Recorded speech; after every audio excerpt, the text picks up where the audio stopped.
दोस्तों, हमारे देश में जब से बीजेपी सरकार आई है तब से हमारे देश में काफी तरक्की हुई है। लेकिन दोस्तों, इस समय सवाल ये उठ रहा है कि क्या 2024 में भी बीजेपी सरकार आ पाएगी या नहीं।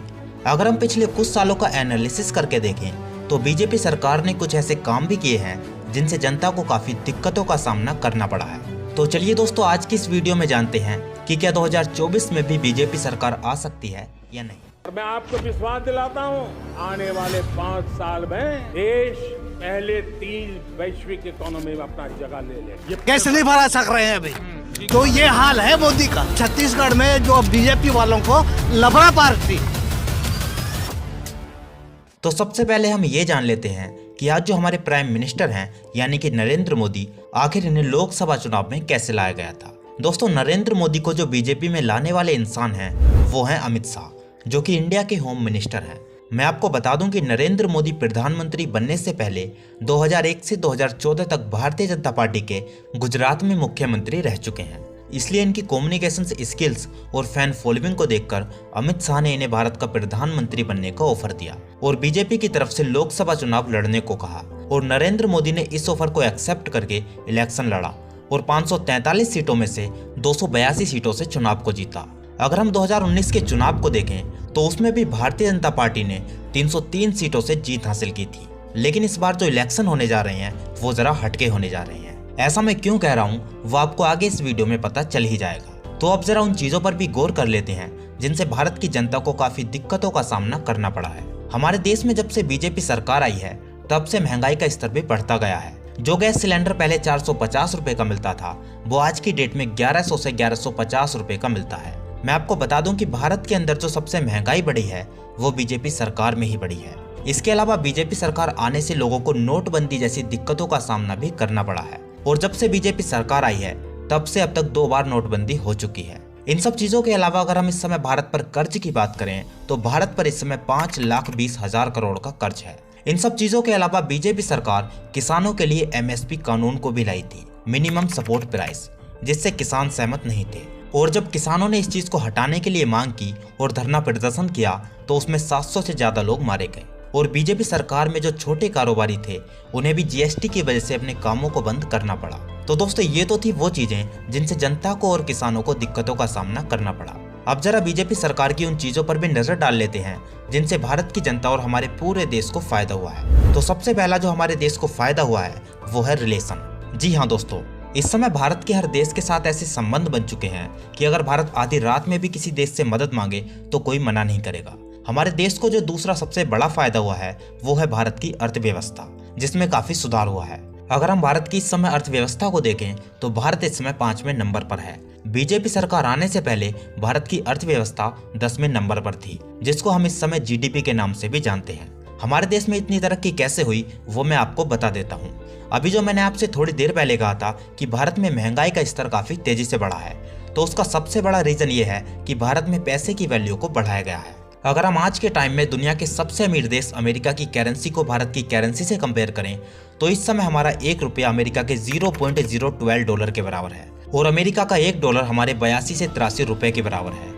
इसलिए बीजेपी सरकार ने सोचा कि अगर भारत की करेंसी की वैल्यू को नहीं बढ़ाया गया तो भारत कभी भी आगे नहीं बढ़ पाएगा, क्योंकि हमारे देश में बहुत सी कंपनी ऐसी हैं जो कि भारत की नहीं है।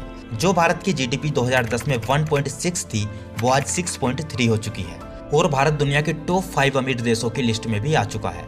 इन सब कामों के अलावा बीजेपी सरकार ने किसानों को खुश करने के लिए कुछ ऐसे काम भी किए थे जिनसे किसानों को भी थोड़ा बहुत लाभ हुआ।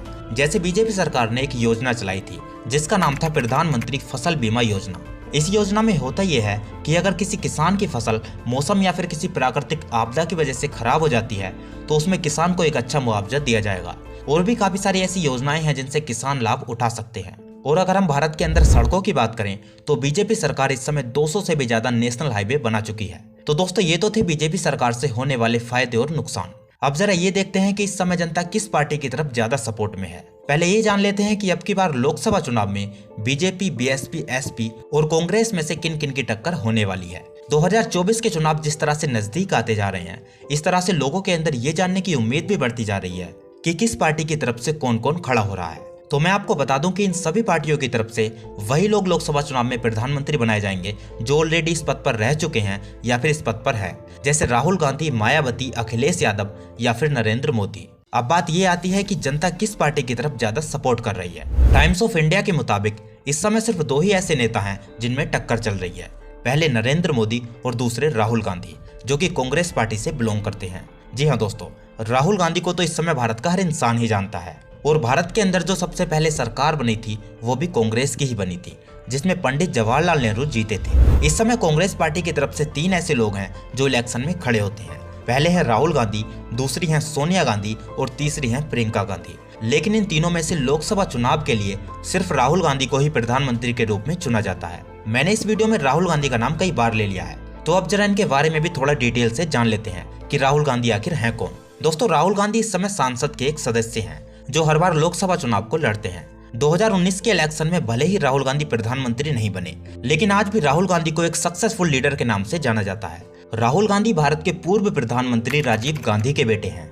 ये गांधी परिवार इतना बड़ा है कि ये कई बार हमारे देश पर राज कर चुका है, लेकिन जब से बीजेपी सरकार आई है तब से कांग्रेस का कोई भी प्रधानमंत्री हमारे देश में नहीं बना है। 2019 के लोकसभा चुनाव में राहुल गांधी को उत्तर प्रदेश में 80 में से सिर्फ 2 सीटें मिली थीं और पूरे भारत में इन्हें 122 सीटें मिली थीं। अगर इन सीटों को हम बीजेपी से कंपेयर करके देखें तो बीजेपी को 2019 के चुनाव में टोटल 302 सीटें मिली थीं। राहुल गांधी के बारे में हम आपको एक बात और बता देते हैं कि 2019 में लोकसभा चुनाव की एक कर्नाटक में रैली निकल रही थी, जिसमें राहुल गांधी ने प्रधानमंत्री नरेंद्र मोदी के बारे में कुछ ऐसे शब्द कह दिए थे जो कि राजनीति के बिल्कुल खिलाफ थे। इस बात पर 4 साल बाद 2023 में 23 मार्च को हाई कोर्ट ने एक्शन लिया और राहुल गांधी को संसद से 2 साल के लिए डिस्क्वालीफाई कर दिया। लेकिन अगर राहुल गांधी इस समय अपनी गलती को स्वीकार कर लेते हैं तो अब की बार इन्हें लोकसभा चुनाव में सीट मिल सकती है। लेकिन अगर राहुल गांधी ऐसा नहीं करते हैं तो ये 2024 का लोकसभा चुनाव नहीं लड़ सकते। लेकिन अभी कुछ समय पहले ही राहुल गांधी ने सुप्रीम कोर्ट से अपनी सजा को खत्म करने की डिमांड की और अपनी गलती को स्वीकार कर लिया। इसलिए राहुल गांधी को 2024 के लोकसभा चुनाव में खड़ा होने के लिए सीट मिल चुकी है। तो दोस्तों, ये तो क्लियर हो गया कि राहुल गांधी 2024 के इलेक्शन में खड़े होने वाले हैं। अब जरा ये जान लेते हैं कि राहुल गांधी की सरकार जिस राज्य में रही है वहाँ की कंडीशन क्या रही है। राहुल गांधी को 2019 के इलेक्शन में सबसे ज्यादा सीटें तमिलनाडु और केरला से मिली थी, लेकिन जब कांग्रेस की सरकार नहीं बनी तो वहां पर मुख्यमंत्री भी कांग्रेस का नहीं बन पाया। लेकिन ये इस समय केरला और तमिलनाडु के सांसद जरूर हैं, इसलिए इन्होंने जनता की सपोर्ट करने के लिए उन्हें हर तरह से योगदान दिया। केरला में इन्होंने किसानों की मदद करने के लिए उन्हें बिजली बिल्कुल फ्री कर दी और किसानों को अच्छा दाम मिल सके इसलिए इन्होंने फैक्ट्री को भी लगाया, जिसमें किसान अपने माल को डायरेक्ट फैक्ट्री में जाकर बेच सकते हैं और अच्छी कीमत लेकर आ सकते हैं। इन फैक्ट्री की वजह से लोगों को रोजगार भी मिल गया। इन सब कामों के अलावा राहुल गांधी ने भारत जोड़ो यात्रा को भी चलाया।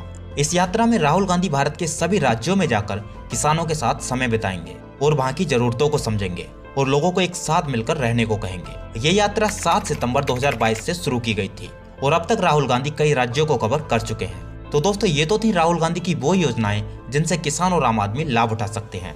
अब जरा ये जान लेते हैं कि इस समय राहुल गांधी और नरेंद्र मोदी में से जनता किसे प्रधानमंत्री के रूप में चुनना चाह रही है। हालांकि दोस्तों, दोनों पार्टियों के अलावा और भी कई पार्टी हैं जो लोकसभा चुनाव में हिस्सा लेती हैं, लेकिन आज की इस वीडियो में मैं उनके बारे में बात नहीं करूंगा। इस वीडियो में मैं सिर्फ राहुल गांधी और नरेंद्र मोदी के बारे में ही बात करूंगा। न्यूज 24 के मुताबिक न्यूज चैनल वालों ने कुछ समय पहले लोगों से सवाल पूछे थे कि नरेंद्र मोदी के खिलाफ लोकसभा चुनाव में किसे खड़ा होना चाहिए, तो सबसे ज्यादा वोट राहुल गांधी को मिले। यानी कि इससे ये तो साफ हो रहा है कि प्रधानमंत्री नरेंद्र मोदी के खिलाफ जनता राहुल गांधी को खड़ा करना चाह रही है। दोस्तों, ये तो अभी के नजरिए हैं जो मैंने आपको बताए हैं। आगे चलकर कौन सी पार्टी किस पार्टी के ऊपर पलटकर वार करती है वो मैं आपको आगे बता ही दूंगा। और मैंने आपको इस वीडियो में ये बता ही दिया है कि किस पार्टी ने हमारे देश के लिए क्या काम किए हैं। वैसे आपकी नजर में हमारे देश का अगला प्रधानमंत्री कौन होना चाहिए वो मुझे कमेंट में लिखकर बता देना। तो चलिए दोस्तों, मैं आपसे मिलता हूँ अगली वीडियो में किसी नए शानदार टॉपिक के साथ।